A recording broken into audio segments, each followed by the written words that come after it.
Salam lestari, salam konservasi. Hai sahabat biologi, perkenalkan nama saya Aprilia Monika Dewi Kansil dengan NIM 20507050. Pada kesempatan kali ini saya akan menjelaskan tentang jaringan epidermis pada tumbuhan. Selamat menonton teman-teman. Baiklah teman-teman, saya akan menjelaskan tentang jaringan epidermis. Kita masuk dalam pembahasan. Pertama, peta konsep. Saya akan menjelaskan tentang pengertian jaringan epidermis, ciri-ciri jaringan epidermis, struktur jaringan epidermis, fungsi jaringan epidermis, dan pembahasan kedua tentang jenis jaringan epidermis. Pertama, struktur dan morfologi dan anatomi jaringan epidermis. Kedua, struktur morfologi jaringan epidermis pada daun. Ketiga, jaringan epidermis pada batang. Dan keempat, jaringan epidermis pada akar. Dan saya juga akan menjelaskan tentang derivat epidermis, stomata, trikomata, litokis, sel silika dan sel gabus, sel kipas, lentisel, dan filamen. Kita masuk dalam pengertian jaringan epidermis. Pengertian jaringan epidermis.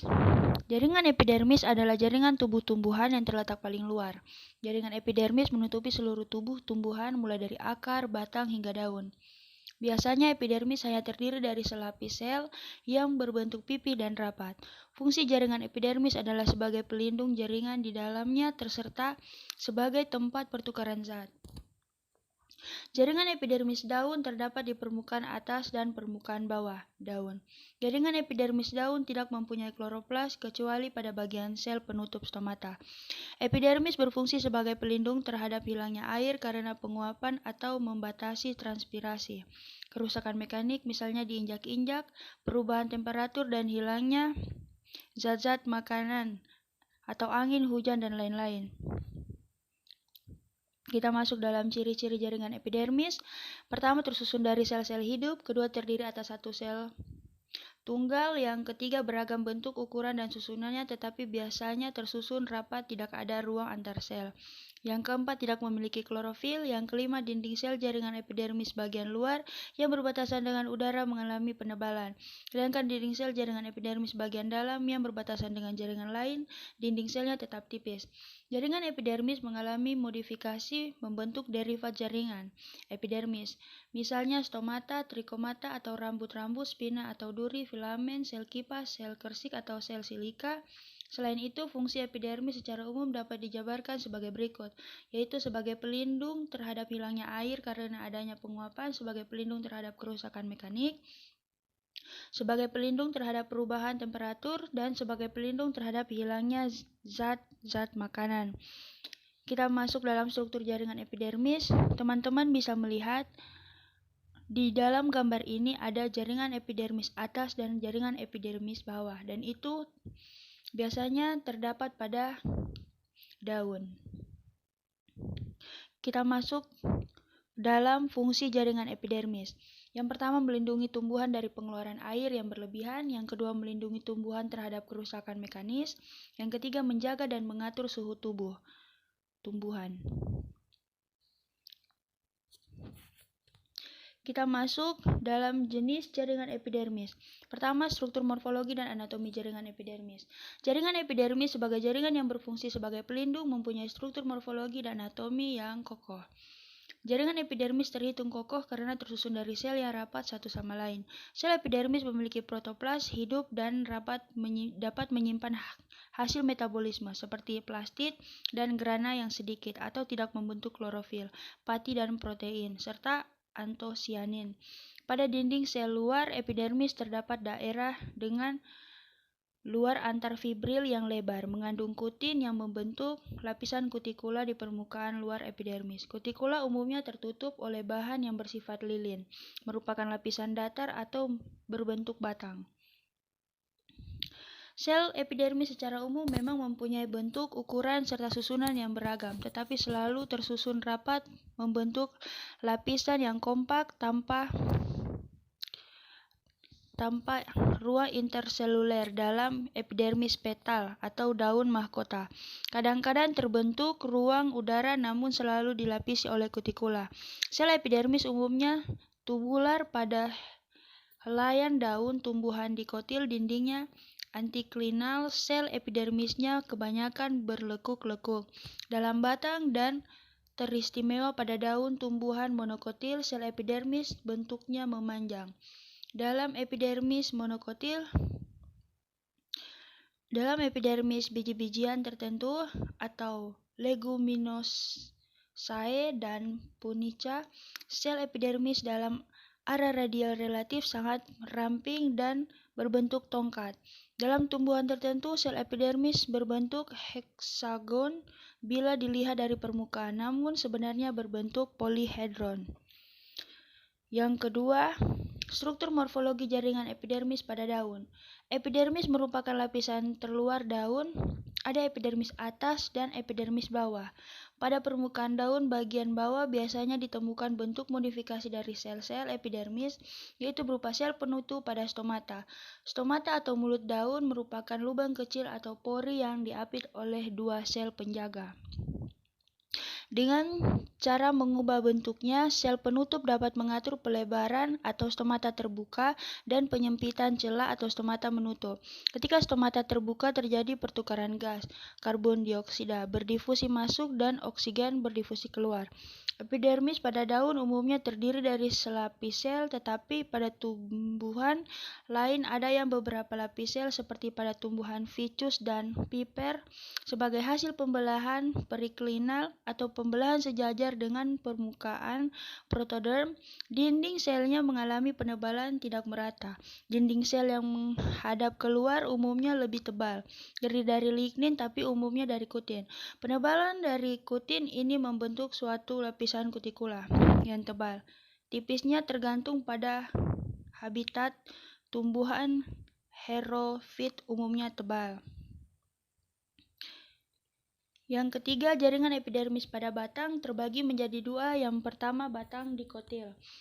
Terdiri atas selapis sel yang tersusun rapat, tidak mempunyai ruang antar sel. Epidermis pada batang dikotil mempunyai kutikula serta dinding sel berkutin yang terdapat pada bagian paling luar. Padanya terdapat stomata dan berbagai trikomata. Fungsi epidermis untuk melindungi jaringan di bawahnya. Pada batang yang mengalami pertumbuhan sekunder, lapisan epidermis digantikan oleh lapisan gabus yang dibentuk dari kambium gabus. Lapisan gabus pada tumbuhan berguna untuk memperbesar daya perlindungan batang dan mengurangi penguapan air. Kedua, pada batang monokotil. Pada batang monokotil, epidermis terdiri dari suatu lapis sel. Batas antar korteks dan stele umumnya tidak jelas. Pada stele monokotil terdapat ikatan pembuluh yang menyebar dan bertipe kolateral tertutup, yang artinya di antara xilem dan floem tidak ditemukan kambium. Tidak adanya kambium pada monokotil menyebabkan batang monokotil tidak dapat tumbuh membesar. Dengan perkataan lain, tidak terjadi pertumbuhan menebal sekunder. Meskipun demikian, ada monokotil yang dapat mengadakan pertumbuhan menebal sekunder, misalnya pada pohon hanjuang atau cordlin sp dan pohon nenas seberang agave sp. Epidermis pada batang umumnya juga terdapat stomata dan trikomata. Yang keempat, jaringan epidermis pada akar. Jaringan epidermis dan bulu akar. Epidermis terdiri dari sel-sel yang rapat tanpa ruang antar sel, berdinding tipis, memanjang sejajar sumbu akar. Pada penampang melintang membentuk membulat, dinding di sel disusun oleh selulosa dan pektin yang menyerap air. Bila epidermis terkelupas, waktu akar menua, dinding selnya akan mengalami penebalan dengan kutin dan suberin. Penyerapan terjadi pada bagian ujung akar. Permukaan sel epidermis sebelah luar membentuk tonjolan, yaitu rambut akar atau bulu akar. Sel-sel yang membentuk bulu akar terletak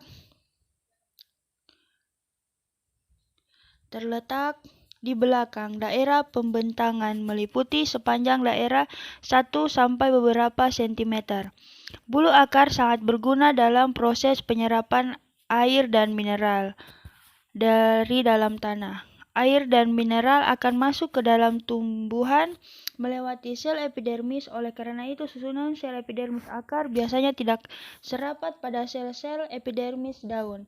Selain itu, rambut akar juga dapat membantu tumbuhan menancap atau menempel dengan kokoh.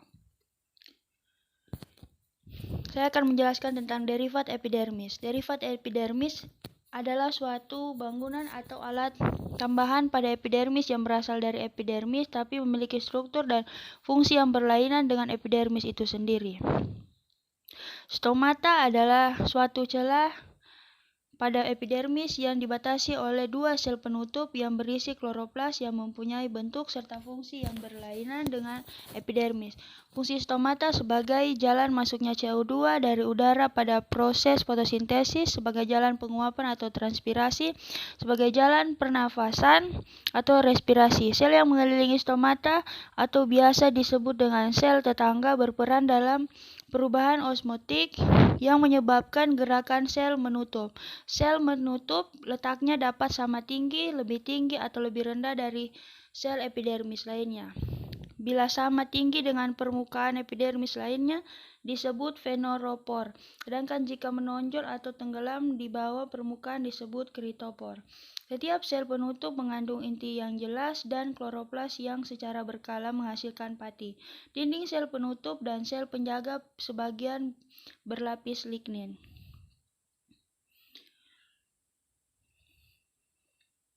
Baiklah, kita masuk dalam trikomata. Trikomata merupakan rambut bersel satu atau bersel banyak dibentuk dari sel epidermis. Strukturnya lebih besar dan padat seperti kutil dan duri, tersusun oleh jaringan epidermis atau jaringan di bawah epidermis atau emergens. Trikoma dibagi menjadi beberapa jenis, yaitu trikoma non-glandular atau tidak menghasilkan sekret.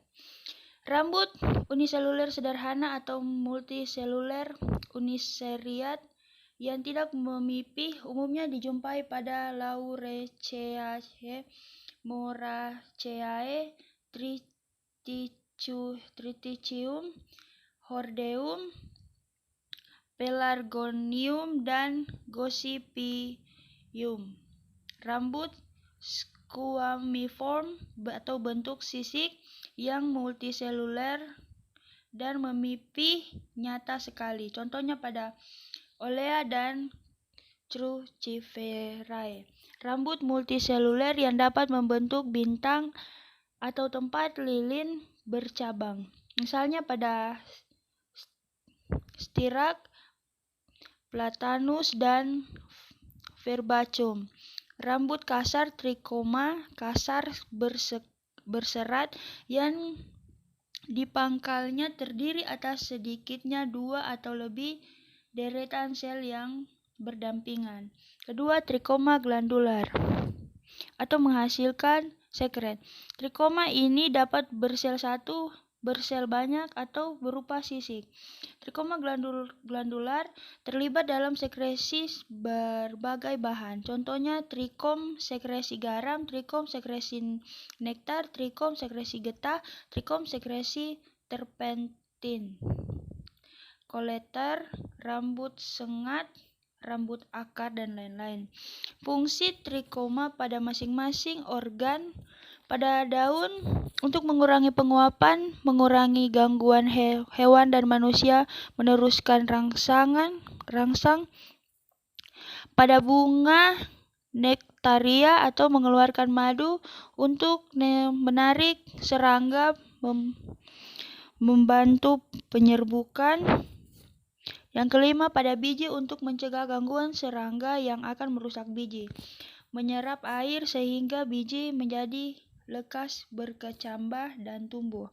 Pada yang keenam, pada batang untuk mengurangi penguapan dan untuk memanjat atau kaktus atau rutan. Litokis. Litokis terdapat pada epidermis ficus dengan penebalan centrapetal yang tersusun oleh tangkai selulosa dengan deposisi atau endapan Ca karbonat yang membentuk bangunan seperti sarang lebah dan disebut sistolit. Yang selanjutnya sel silika dan sel gabus. Pada Gramineae di antara sel-sel epidermis yang memanjang di sebelah atas tulang daun terdapat sel pendek yang terdiri dari dua tipe sel, yaitu sel silika dan sel gabus. Sel silika dan sel gabus seringkali secara berturut-turut dibentuk dalam pasangan di sepanjang daun. Sel silika yang berkembang sepenuhnya mengandung badan-badan silika yang berupa massa silika yang isotropik dan di tengah-tengahnya biasanya berupa granula renik. Pada pandangan permukaan benda silika itu mungkin berbentuk bulatan elips, helter, atau berbentuk pelana. Sel gabus dindingnya mengandung suberin dan sering mengandung bahan organik yang padat. Distribusinya menyebabkan pengerasan pada kulit batang, bentuknya segitiga, segi empat, dan teratur. Angka 8 membulat dan lain-lain. Kita masuk dalam sel kipas atau puliform cell. Sel-sel ini berukuran lebih besar dibandingkan sel-sel epidermis, berbentuk seperti kipas, berdinding tipis dan mempunyai vakuola yang besar. Dindingnya terdiri dari bahan-bahan selulosa dan pektin. Dinding paling luar mengandung kutin dan selubungi kutikula. Plasma sel berupa selaput yang melekat pada dinding sel dan berfungsi menyimpan air. Jika udara panas, air dalam sel kipas akan menguap, sel kipas akan mengerut, sehingga luas permukaan atas daun akan lebih kecil dari luas permukaan bawah. Oleh karenanya, daun akan menggulung dan akan mengurangi penguapan lebih lanjut. Lentisel. Pada beberapa tumbuhan di permukaan batangnya ada bintik-bintik yang disebut lentisel. Terjadi lentisel adalah apabila pada permukaan batang dulu dijumpai stoma. Setelah stoma tidak berfungsi lagi, maka stoma akan berubah fungsi menjadi lenti, sel atau pori gabus. Karena lubang stoma diisi oleh sel kripeloid, yaitu sel-sel yang dindingnya mengandung zat gabus, sel gabus tersebut berasal dari kambium. Gabus yang tidak membentuk velum ke arah luar tetapi membentuk koripeloid. Semakin lama semakin banyak sehingga dan dapat tersembur keluar sehingga dari luar tampak sebagai bintik-bintik. Oke, terakhir filamen. Filamen merupakan beberapa jenis sel mati yang terdapat di sebelah dalam epidermis akar gantung atau akar udara pada tanaman anggrek. Filamen berfungsi untuk menyimpan air atau menyimpan udara. Epidermis beserta filamen ada yang menyatakan sebagai epidermis ganda atau multiple epidermis. Sekian dan terima kasih yang bisa saya jelaskan. Jika ada kesalahan dalam penyebutan nama atau bahasa Latin, saya meminta maaf. Dan dari penjelasan semua yang saya jelaskan dari awal hingga akhir tentang jaringan epidermis, saya dapat menyimpulkan, yang saya simpulkan ialah jaringan epidermis adalah jaringan tumbuh-tumbuhan terletak paling luar. Jaringan epidermis menutupi seluruh tumbuh-tumbuhan mulai dari akar, batang hingga daun. Jaringan ini berfungsi sebagai pelindung terhadap hilangnya air. Ciri-ciri jaringan ini juga tersusun dari sel hidup, terdiri di atas satu lapis sel tunggal, beragam bentuk, ukuran, dan susunannya, tetapi biasanya tersusun rapat, tidak ada ruang antar sel, tidak memiliki klorofil. Dinding selnya dan sel jaringan epidermis bagian luar yang berbatasan dengan udara mengalami penebalan, sedangkan dinding sel jaringan epidermis bagian dalam yang berbatasan dengan jaringan lain, dinding sel tetap tebal, tetap tipis. Dan yang bisa saya simpulkan juga, jaringan epidermis ini sangat penting karena dia sebagai pelindung terhadap hilangnya air karena adanya penguapan, sebagai pelindung terhadap kerusakan mekanik, sebagai pelindung terhadap perubahan temperatur, sebagai pelindung terhadap hilangnya zat-zat makanan. Itulah yang dapat saya simpulkan. Sekian dan terima kasih. Tuhan memberkati kita semua.